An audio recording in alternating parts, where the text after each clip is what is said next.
En dat werd vanochtend ook weer bevestigd door de scholieren. Dat is dat er is een gebrek aan echte goede werkervaringsplekken, stages. We komen mensen tegen die willen graag een stage lopen, maar kunnen geen stageplek vinden. Er werd voor een deel ook gezegd, staat ook in het rapport, dat er ook wel heel veel jonge mensen uit Europees Nederland komen. En hier op het eiland een stageplek vinden. Dat is natuurlijk ongelooflijk leuk en voor die jongeren heel erg belangrijk. Maar we moeten onze eigen jongeren op Bonaire en Saba en Statia niet vergeten. Ook een van de boodschappen, belangrijke boodschappen uit dit rapport. Dus zorg voor de goede opleiding, maar zorg ook voor de goede stageplaatsen. En tenslotte, het vierde punt wat wij als speerpunt in ons rapport schrijven. Dat gaat over wat we dan maar noemen een buddy, een vertrouwenspersoon.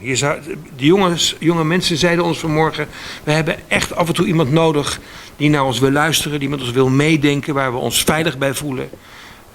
En die ook bekend is met de problemen op de eilanden. En die niet alleen maar vanuit de systemen praat, maar vooral praat met ons, zeiden de jongeren, over wat ons aangaat en wat belangrijk is voor ons. En dat gaat dan ook onder andere over drugsgebruik, alcoholmisbruik, werkeloosheid, onvoldoende huisvesting. En hoe kom je daaruit? De vraag van de jonge mensen vanmorgen was, en dat is eigenlijk ook de vraag van de kinderombudsman en van mijzelf, hoe zetten we nou de eerste stap om die vicieuze cirkel te doorbreken? En ik heb vanmorgen beloofd aan de jongelui dat ik vanmiddag, als ik met de bestuurders en de ambtenaren aan tafel zit, die vraag zal voorleggen. Wat is jullie eerste stap? Want over wat er aan de hand is, zijn we het langzamerhand met z'n allen wel eens. En mensen worden moe van de rapporten. En nu moet er een stap gezet worden.